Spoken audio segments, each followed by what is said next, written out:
Hello, and welcome into the field of 68. Today, we're going to be previewing the best conference in college basketball.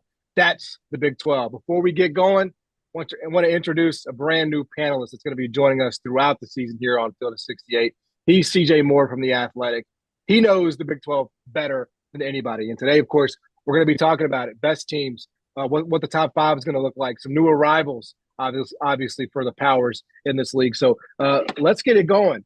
This is obviously a league that's the best in the country, and it's heavy at the top.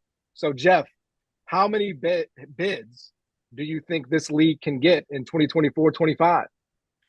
I don't know how many bids, but I'll tell you what, I haven't seen a top five of a league like this since like the maybe the old Big East, probably the old Big East when it was absolutely loaded and you had, Patino and Boeheim and Calhoun and those guys coaching in that league, Hugs.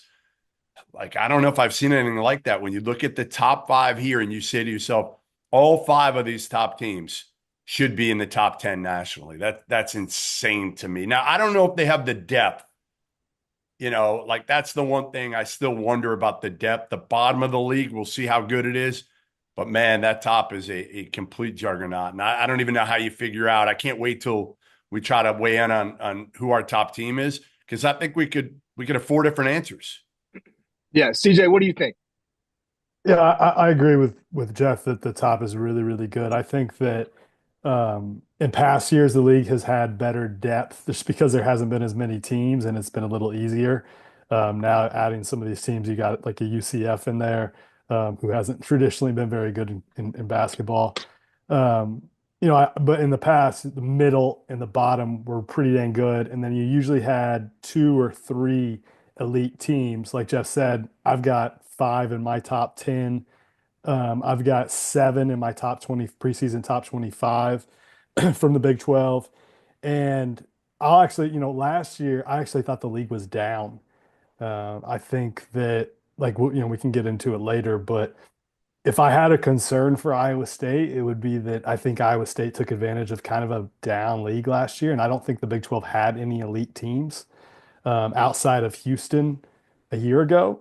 And this year, I mean, we're talking about five in the preseason top 10. Now, in a couple months, that might look a lot different, but I think all five of those teams have a chance to stay pretty high throughout the year. And there's so many chances to get good wins that they could. We could get to March and they could still be all five up there in the top 10.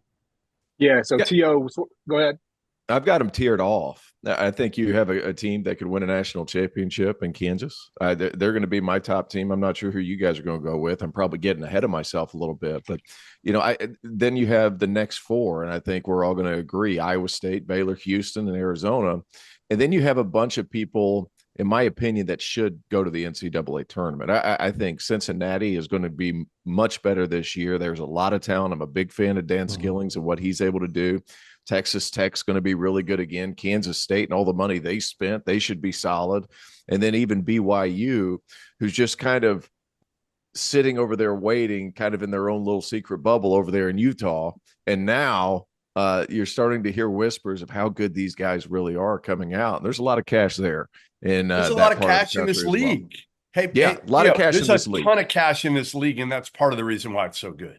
Yeah, 100%. And guys, even past that one, like even past those set of teams, like I think West Virginia could be good, but they could also be terrible. I think Arizona State's kind of in that same mix. Like there could be okay with all those really talented freshmen, or it could go really poorly. Same with UCF, who does not want to be called Central Florida, guys. Just so you know, they do not want to be called Central Florida.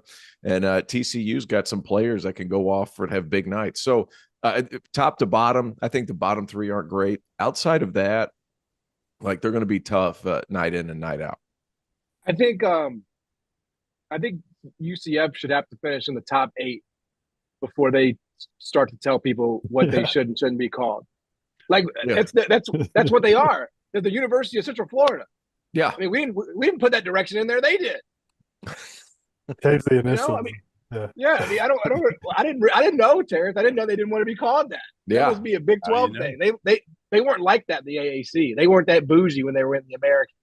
Yeah, I don't know about that because whenever I called a game, they were in American. Like we don't want to be looked at as a directional school. I was like, it's Central Oh, Florida. okay. Okay. I All was right. like, fair enough. I'm just Well, I hey, don't shoot the no, I messenger. appreciate it. And why No, I'm I quite appreciate it. literally the messenger there. Yeah. No, I just think they have to finish top 8 and then we'll call them whatever they want, right? Jeff, there are a lot of options. I feel like, we could ask this question in, January and maybe have a different answer, but is it just as obvious as Kansas being the best team in the Big 12? No, no, I don't think it's obvious. They're my pick. But I think, again, you could go with Houston if you want. You go with Iowa State, brings back just about everybody. Um, I think you go with Baylor if Yeah. if it's your liking, right? I mean, with three great, they're big three, I guess. I'm not sure Jeremy Roach qualifies yet as a part of the big three, but BJ Edgecombe and Norchad Ormier certainly do. They're a big two right now. Maybe it's big 2.5 over there until Roach proves that he can handle the point guard duties and be a guy again. Again, I'm not going against Kansas, guys. I'm not. Right. I think they're the favorite to win the national title by a slim margin over Alabama. It's 1A and 1B for me, and then a gap. And Danny Hurley ain't going to want to hear this, but Danny, you're lucky to be 3 in the preseason poll. I know you got the formula. I get it. But Kansas has Bill Self, and they have shooters, and they've got guys that can put on the floor now. 2 things that they did not have a year ago. So Right. I will take Kansas and feel pretty good about it. Yeah, CJ, last year they thought that too. With Timberlake and Furphy. What's going to be different this year? I think these are guys that are proven at a little bit higher levels when you look at AJ Storr and Rylan Griffin. But honestly, the one I think they're most excited about is Zeke Mayo. Um, and Zeke probably is a higher level, like low major player than Timberlake was. Right. Played on an actual NCAA tournament team.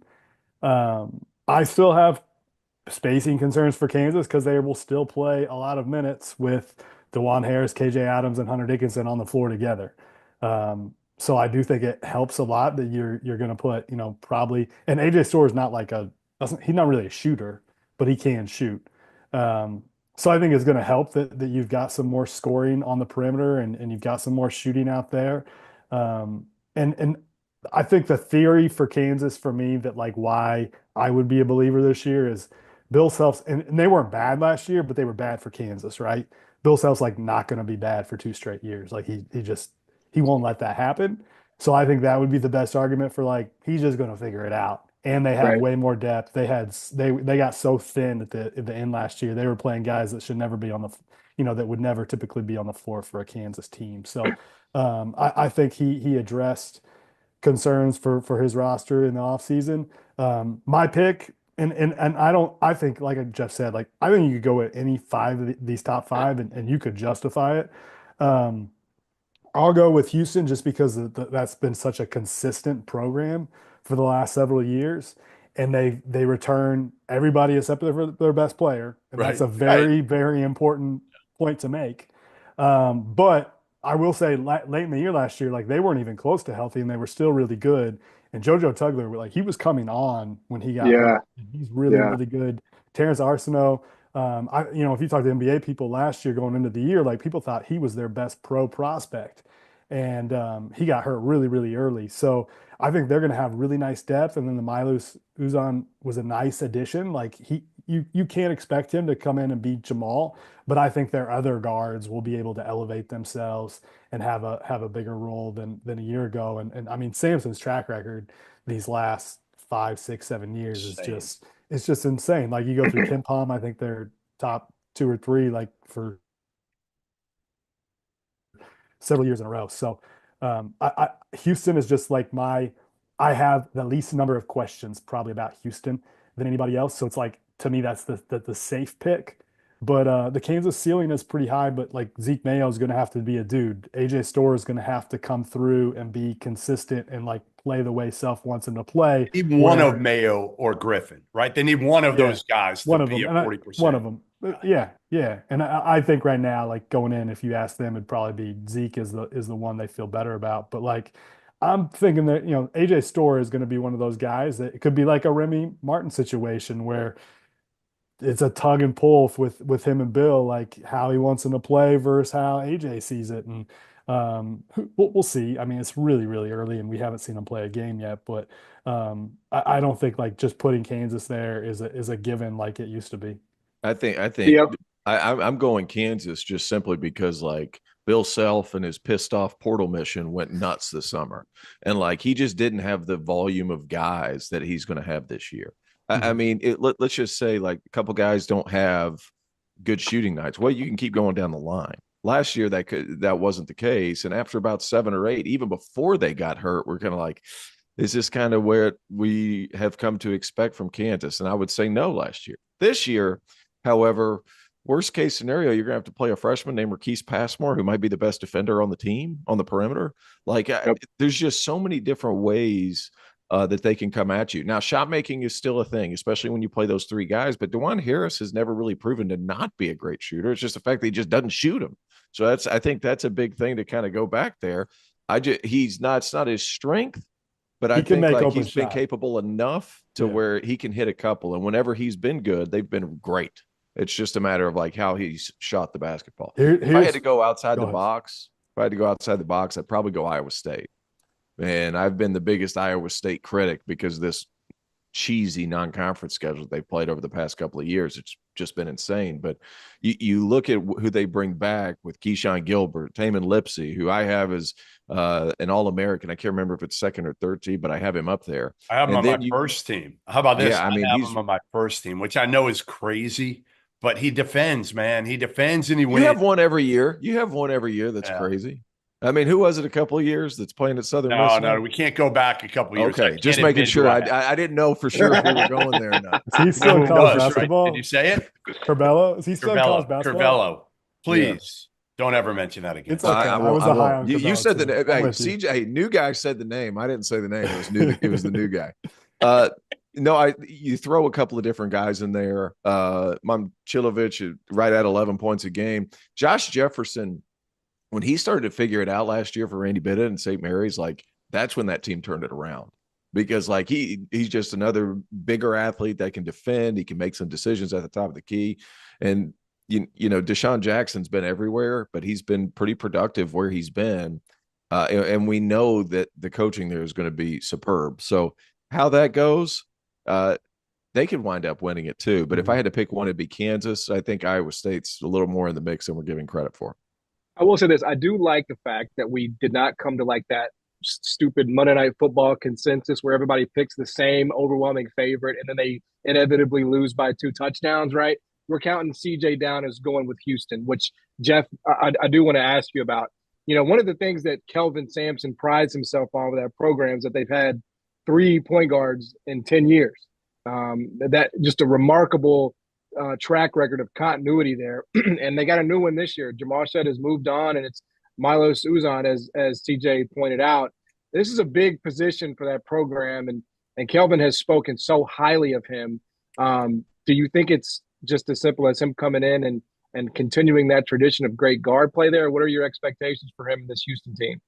I don't know, man. Like, I'm not convinced yet. Like, Shed came in, and they had to really work with him. CJ knows this. Like, he was not easy early on in his career at Houston, but he became an elite leader. Not good, like elite leader. And he did whatever the team needed. And, you know, you saw it last year, obviously, when he got hurt in the NCAA tournament. They were done. We knew it. Like, they were done. They had no chance. I just don't think Uzan's like that type of guy at all. Like, I think he's solid. I don't know. I just don't know. Like, I think they need Terrence Arsenault to be a guy this year. And coming off the injury, I always thought a couple of years ago he was going to be potentially even like a one and done if we saw him healthy and he had the opportunities. I think he's a major key for them as an offensive weapon that honestly makes Uzan's job easier. Like, that's what I think he needs. He doesn't need a lot of pressure on him to have to score. That's not really what he is.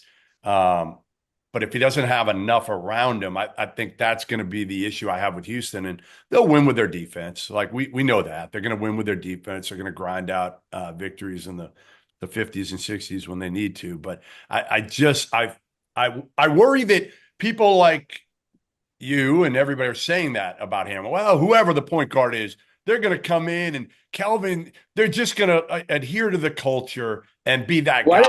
I didn't say that he would. I asked you if he would. I didn't assert it. I hear you. Okay, so I absolutely reject your allegation there. These facetious allegations. I just asked it, man. I didn't assert it. All right. I question it. How's that? I question it. Yeah. But I think that's fair. After their Final Four year, weren't we probably worried about, Yes.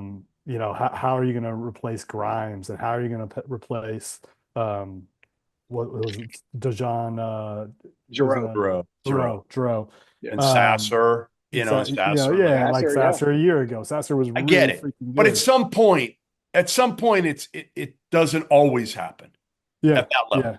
And I do think talking to them that they look at it and I'm going there this week, so I wish we were having this conversation a week from now because I'll be at Baylor in Houston this weekend and get a better look. But Emmanuel Sharp, I think, is a guy that the way they say it is like Jamal was such a strong presence and so much of like what they did, everything had to go through him, right? Like they had to play in a way that fit him.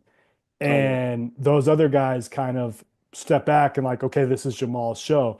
But like Sharp is a guy that when it's more his deal, maybe he'll step up and he'll be that next guy. They've just always had that guy that's the next guy. And if I had to predict who is that dude this year, like LJ might be the one that people think is obvious, but I think Emmanuel it's a higher upside. But bigger guard could have the higher upside. LJ is kind of going to be who LJ is. Like you can count on he's going to make perimeter shots and get some buckets. But Sharp is the one that if they're going to be the best team in the Big 12, I think he's like an all conference type guy.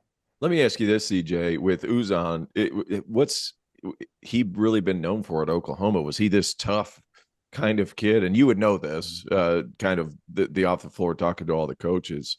Is he this tough guy, or was he kind of this offensively reliable skill guy? He had a really, really good freshman year, or like a freshman year that you thought, okay, this guy's got real upside. I remember I had him on my all breakout team a year ago. I don't think he shot it quite as well last year. And also he kind of stepped like it was the expectation that he was going to be the dude. And then Javion McCollum came in and was that for them. But I think he's just like a guy that can really blend well with talented teams. Like as the year went on, he got better with Oklahoma. I don't think he's like a score first, going to really assert himself type guy, but I think he's a nice blend piece who can pass the ball, who's got some talent, good size for the position. I think he can guard well enough that part of his game will be elevated playing. Well, that's kind of where I was going. I don't think he necessarily has that reputation of like this guy is just a lockdown defender coming in. Yep. But like LJ had a terrible reputation as a defender coming into Houston, and he got a lot better, I think, in that regard. Like they were what would they rank? They ranked second in defense last year. Mm-hmm. Like if you had told me couple of years ago that a team that starts LJ Cryer is going to be second in defense, I would have been like, that's a little wild. So it's almost while we, like Jeff said, you almost make that assumption that, they're going to fit in and it's just going to work out. Well, it kind of just does at Houston. That's kind of the point I was getting to, because he's always kind of been this smooth athlete that whenever he was a freshman, you alluded to it, like he kind of stuck out. He had to play he took a back seat to McCollum last year. He's been an okay defender, not a great one, but all the skills are there. So him going to Houston, you see how it's elevated LJ Cryer on that side of the floor. Good on him for taking that initiative, because like you don't just go to Houston.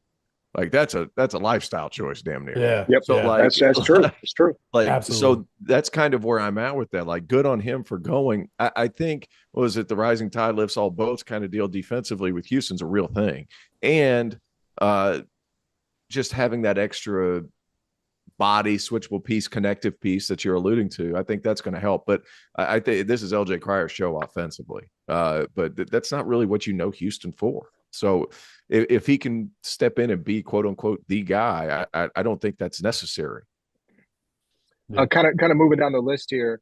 Iowa State's in the preseason top 25 for the first time in 8 years. You know, in an age where this all kind of just feels so transitory, guys are in and out. Iowa State's bringing back pretty much every relevant player from a team that was really good, coming off of a really good season, Jeff. And look, they deserve their spot. They're in a super competitive league, and that's how you end up being picked third. But it feels like the ceiling is, I mean, the title for this Iowa State team. What's not to like about the Cyclones? No, I think again, you love him because what TJ's built there quickly, and he's done it. He fits there, right? He didn't fit at UNLV, and he fits at Iowa State, and they don't have crazy NIL, and guys go there. It's almost like similar in a way to what Kelvin built at Houston, right? Like guys don't question it. They go in, they play hard, they accept their roles, they defend. They fight you, and like Lipsy didn't look like a guy. I mean, remember a couple of years ago when Tyrese Hunter leaves, everybody's like, oh man, they're dead. They're dead. Like they have no chance if they can't keep a kid like Hunter. And Lipsy emerges and he's a better overall player. Again, and Keyshawn Gilbert comes from UNLV and gives him that score, and Milan can really shoot it, although he didn't shoot it great last year, but I expect him to shoot it better this year. They lose their bigs. Right. They have three bigs that none of which you were like blown away by, but collectively they were pretty good.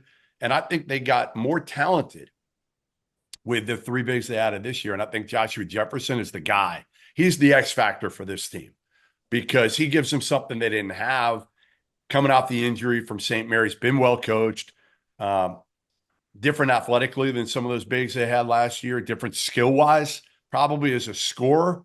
So I just, man, like, again, I don't know if they win the league. I think you could see a scenario, guys, where, okay, Kansas wins the league, Houston wins the league tournament, and Iowa State goes the furthest in the NCAA tournament, or mix them all up, all three of them. And that's the beauty of this league. Like, it's really hard to figure out. You know what could determine it is honest, and I know there's a cop-out, but like injuries, Schedule. health and schedule. And schedule with the regular season, no doubt. Yep. What do you just mean in terms of it's not enough of a challenge? I mean, No, unbalanced. Yeah. Got it. T.O., you talked a little bit about Iowa State. I mean, that I think the one thing that you do have to love about them is the identity, right? Jeff kind of mentioned it. Like you just kind of know every time you play Iowa State, you're in for that. How powerful is that in college basketball, especially when you have, like we talked about, guys that are coming back for a second straight year of it? More than anything, just knowing who you are when you play on a night-to-night basis. Like anytime you play Iowa State, you know one is it's going to be incredibly physical. Their coach looks like he could wrestle in the 165 division if he really needed to cut weight. And then I think Keyshawn Gilbert's like he can have some explosive nights on top of those other guys that are so solid, so reliable. So you have this spurtability factor with Gilbert, and that could put them over the top when they play at Kansas, or when they play at Houston or something like that. They're always going to give themselves a chance on a given night. It's just that I think this team has that spurtability factor on top of getting more athletic in the portal. I like what Goodman said about Jefferson. I saw him play in person. He was just kind of scratching the surface, trying to figure himself out. But as he went, that's how St. Mary's went. A lot of people are going to point at different bodies on that team, but I mean, he's a good athlete. He's even considered a good athlete by Big 12 standards, and that's saying that's a pretty big jump, in my opinion, from WCC to there. But we'll see how it goes. I mean, the spurtability thing is you have a bunch of constants, and then you have Keyshawn Gilbert that could get 25. That's kind of what puts them over the edge to me. I have them as a second weekend team. I don't think they're a Final Four team, but I do think they're very, very good, and they're very, very difficult to play against.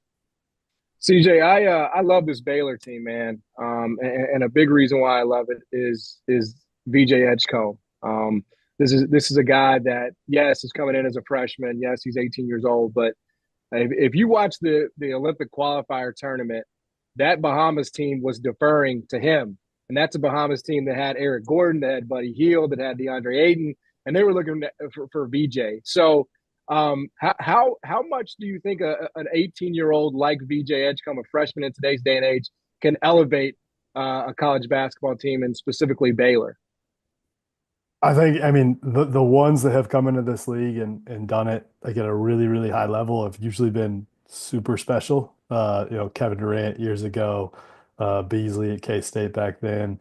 It's possible, but like the guys that can come in and really, really have an impact, like you better be a high level lottery pick. But I do think, kind of talking to people who have been through there, I know they're pretty excited about them. I thought George might have that year a couple of years ago when he was coming in because he had a terrific summer before that season, and he had his moments, but it wasn't quite that. Yeah. I think Baylor's going to probably figure it out offensively. They're going to score. And just hating on the point guard, but man, what he averaged like 14 and a half I'm for not Duke. hating on it. I'm not hating. I'm just not not ready to. not part of the big three. I mean, he did No, average you like did hate. he did You average like 100% hated. 14. What he averaged a year ago at Duke, you have to look it up, but he averaged like probably 14 and a half or something like that. So that's a pretty good addition, I think. But I understand where you're coming from. You know Proving why? that he can You know play why? point Because guard. Duke didn't really want him back. Like that. Yeah, That says yeah, something, doesn't it? yeah, yeah. No, it's fair. Um, but I think they'll figure it out offensively. The thing with Baylor is like the last few years, I'm sure Scott would tell you this, they just haven't guarded at the level that their championship team did. And then the year after, they were really good the year after too when they lost to Carolina in the second round. That was a team that could have gone back to the Final Four. I talked to a coach recently who was trying to make the argument that that team was even better than the championship one, but they were really talented. But that team guarded, but since then they really haven't guarded. And I think defensively, they're going to have to take a step and if they want to be the team that ends up winning this league or goes deep in the tournament, I think that Baylor's got to get back to Garden. I think the thing Go ahead, that's really encouraging for me with Baylor and Edgecombe, which I think was the question you went back to, John, was like the fact that you put Roach beside him, a guy who's been there and done that, and a guy who's been effective. They moved Roach off the ball at Duke, and that's when he was better. He gets a chance to be back on the ball and then play with this super talented kid. Keontae George was very good, but I don't think any of us projected kind of what VJ Edgecombe can be. I was a big and keep in mind, I was a massive proponent of Keontae George. Last year, Jacoby Walter, like, fine. He was fine. Right. Not the same level of impact coming in. He ended up being a lottery pick in a bad draft. I think VJ, any other year, this draft coming up is going to be one of the best in recent memory. Like any other year, he's a number one pick. That's kind of been the consensus of people who I've been talking to. He's that special. And I think it really helps him kind of limp into Big 12 play, if there's even a limp to be had, playing beside Jeremy Roach and playing beside some of these toughness-based guys like a Norchad Omier, like some of these other players that they have on the roster. I think elite role player potential with some of these other guys just adds to his mix. And that's what's so encouraging to me about VJ and his situation that he's in. And a great defender. Jeff, VJ is a great defender. exactly. It's a freshman. Exactly. That's going to be the area, like CJ said, like they've been lacking there. Well, and how many freshmen get like national team Olympic experience coming in? You know what I mean? Alongside pros at that. I mean, to me, that says a lot. No, I was there. I was there about a month ago. And again, like, I don't know about their depth. That's the one thing I worry about probably with Baylor as much as anything.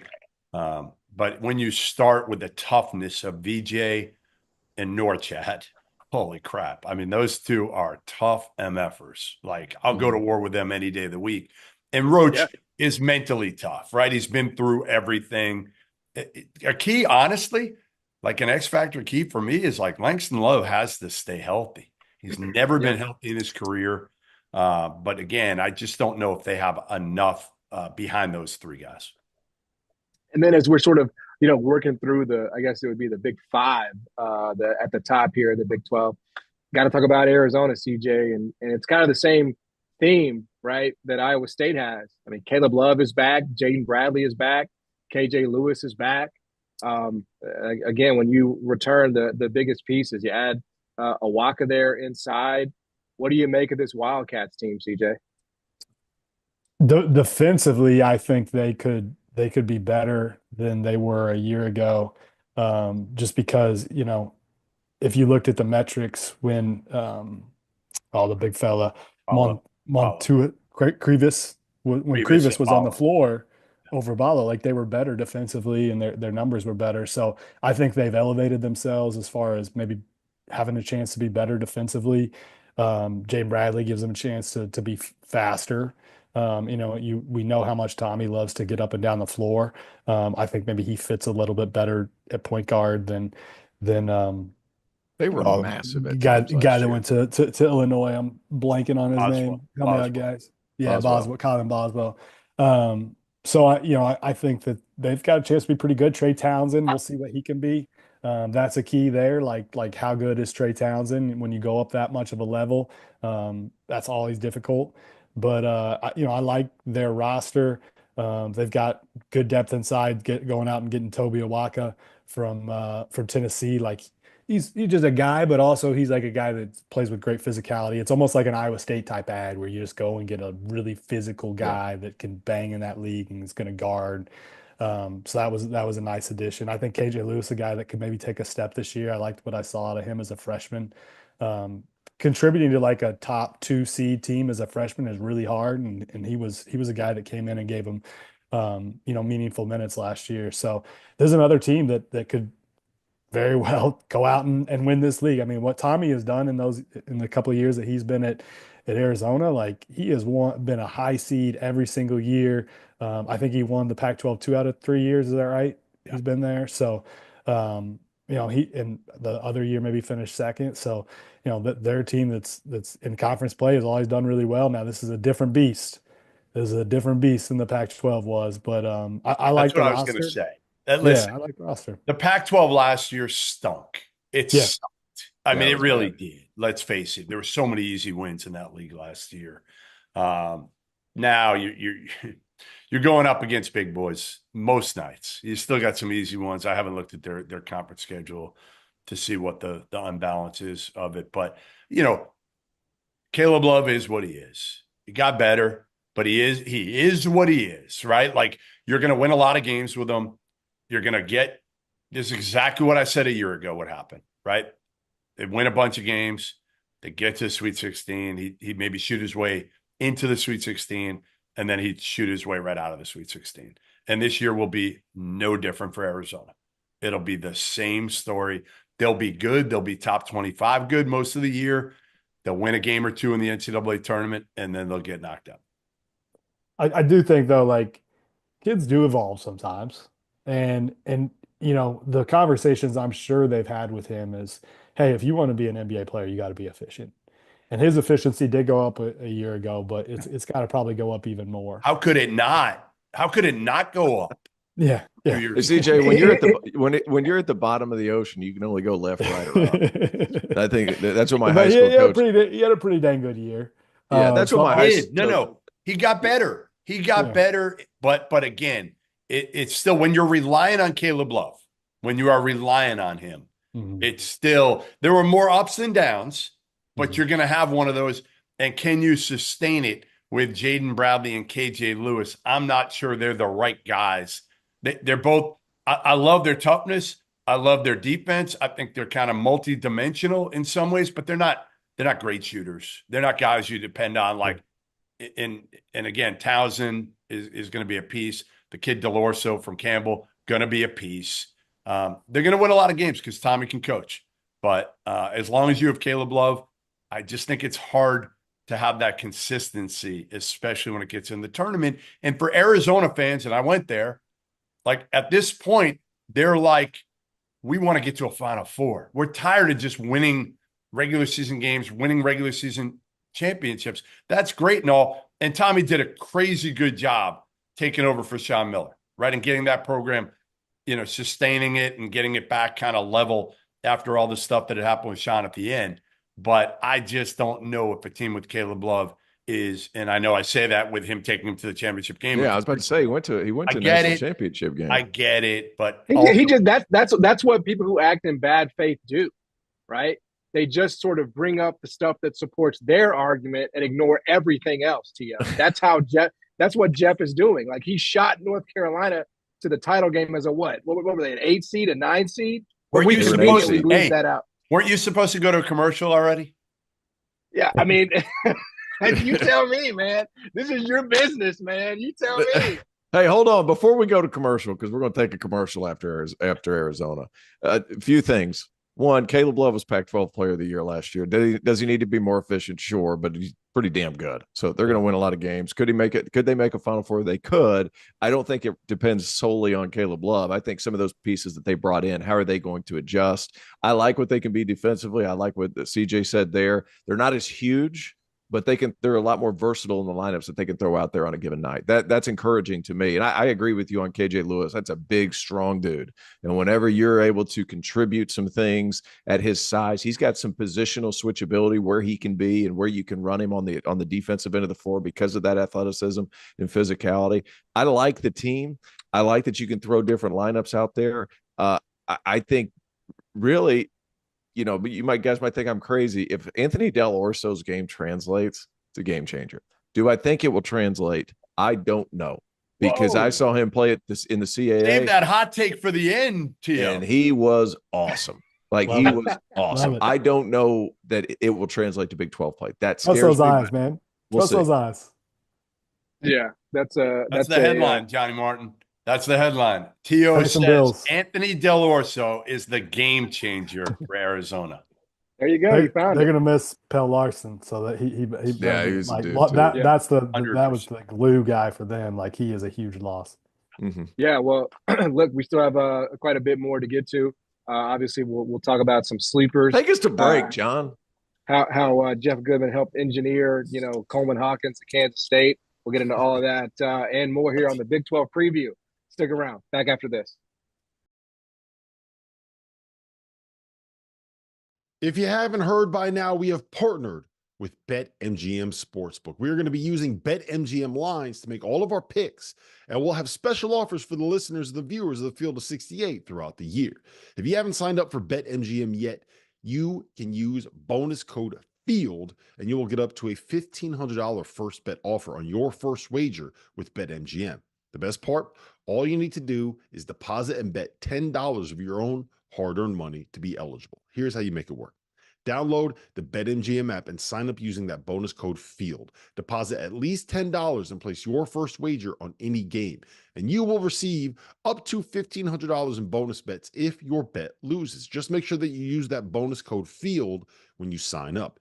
BetMGM is going to have some fun offers available throughout the NBA playoffs. Bet insurance tokens, odds boost, and what I love, a nice parlay boost or two from time to time, as well as a ridiculous array of player prop bets for any sport that you could possibly imagine betting on. BetMGM is and always will be the king of the prop bet. So go download the BetMGM app, use the bonus code FIELD, and sign up today. And while I've got you, a quick request. The best way to support the Field of 68 content that you get for free is to engage with us. Rate and review the podcast. Like and share the YouTube videos. Tell your friends about us. It all helps in a world where the algorithm is king. And now, back to the show. All right, welcome back to the Big 12 preseason preview here on Field of 68. I'm John Martin, joined today by Jeff Goodman, CJ Moore, who's going to be joining us from The Athletic throughout the season, and, of course, Terrence Oglesby. So we've talked about the big dogs. We've talked about the best teams in the Big 12. Let's get into maybe some sleepers here, some deep sleepers. Jeff, who are we not talking about in the Big 12 that we should be talking about? I'm going to go with Cincinnati. And I know they're picked fairly high. But I love their retention, right? I mean, they got a lot back from last year. Day Thomas and Skillings and Lukosius and Jizzle James, one of the best names in the country. CJ Fredrickson is like 8th year. I mean, he's challenging Robbie Hummel for the record. And then they bring in some transfers that are going to help, like Dylan Mitchell. Now, I'm a huge fan of Dylan as long as he kind of buys in to what he does well, rather than trying to show people what he doesn't do as well. Connor Hickman, comes over from Bradley, an experienced guard, and I don't know. I have faith that Wes Miller, this is going to be the breakthrough year for them. And I think if there's a team that can crack the top five, I guess I have confidence in them because of how they're constructed, right? Having a lot of retention. Kansas State doesn't have enough retention for me. BYU has a brand new coach, doesn't have enough retention for me. I just think you look at these top teams that we've talked about, guys. Kansas, 3 big-time players back. Iowa State, most of their team back. Houston, most of their team back. I don't think you're going to be able to crack the top 3 or 5 without having big-time retention back. That's why I really like Cincinnati. Real quick, you keep doing this, man. Cincinnati. You keep saying Cincinnati. You did this last Cincinnati? year. Cincinnati? Yes, that's exactly right. That's the correct. Cincinnati. I don't know if that's the Boston. Right. I don't know what you're trying to do there. I think it's just me moving to Charleston. Just go Cincy. Just go Cincy. Yeah. That's easy. Up my whole accent down here. Fellas, he did this last year. We can't keep letting him get off the hook. CJ, who do you like?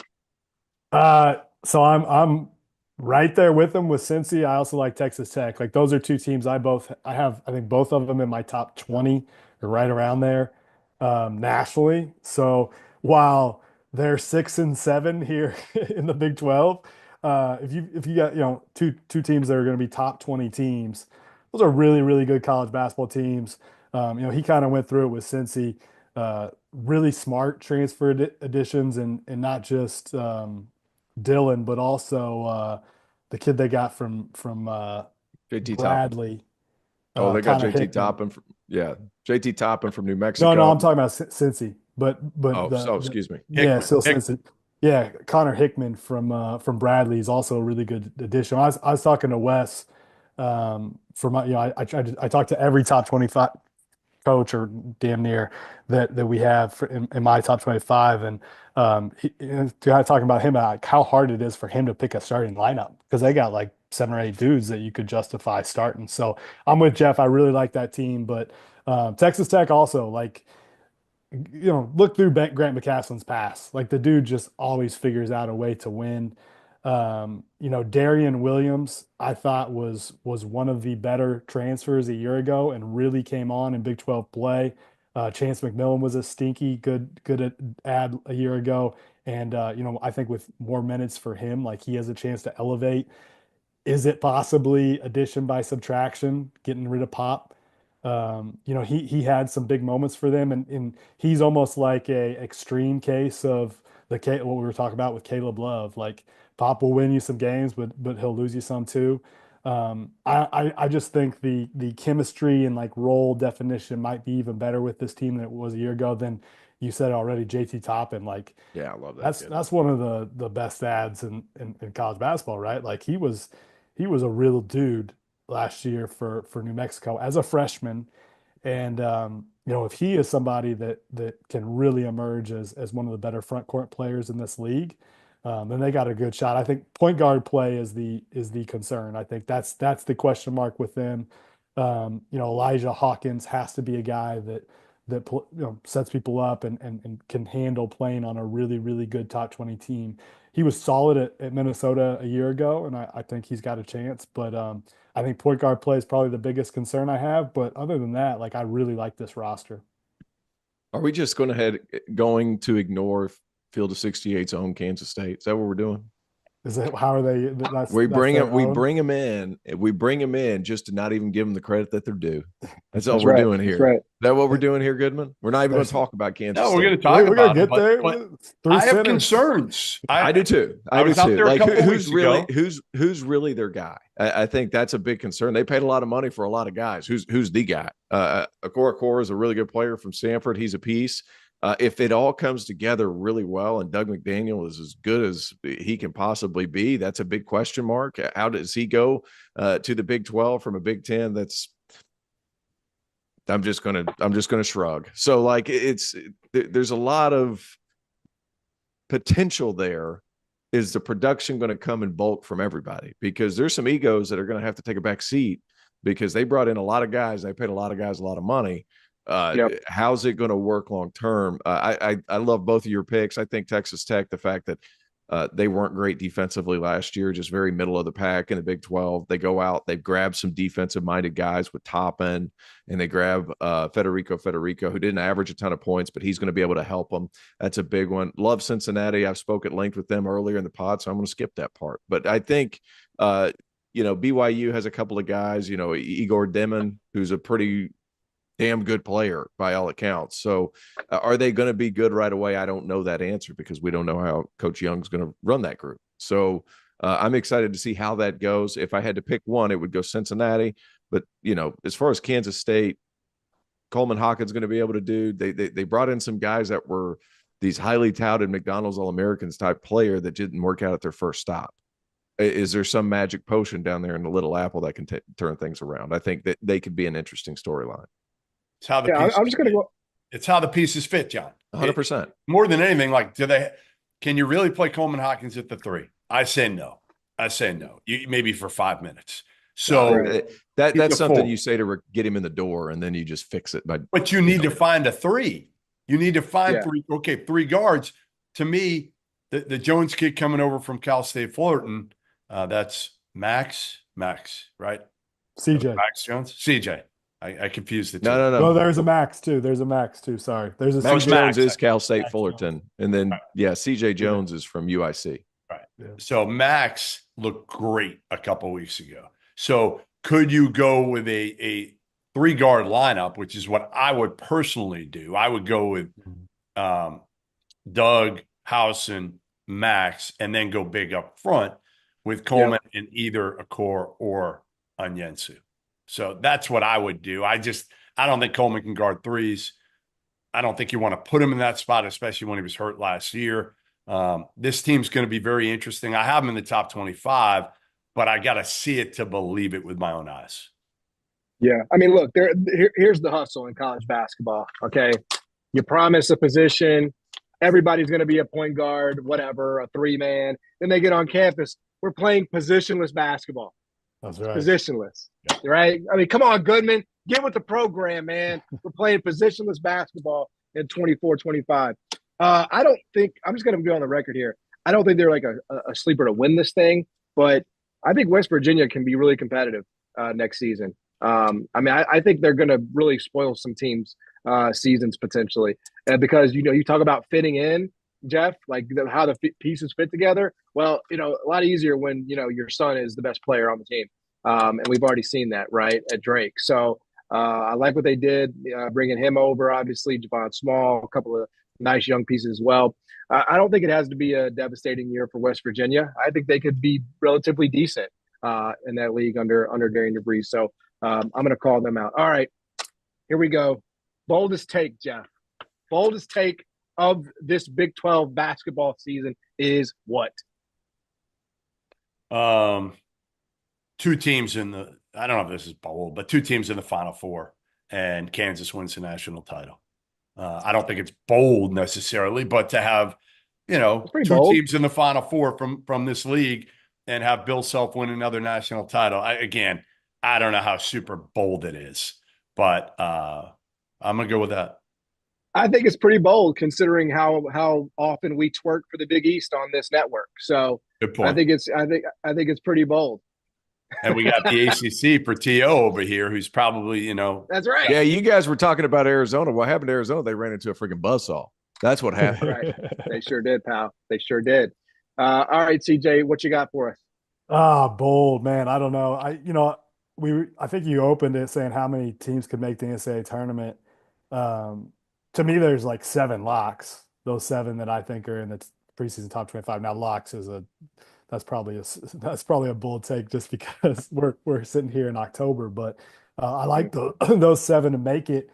And then BYU, K-State, West Virginia, TCU. To me, I think at least a couple of those teams make it. But I'll go crazy and I'll say Big 12 somehow gets 10 teams in the NCAA tournament. That would be my That's good.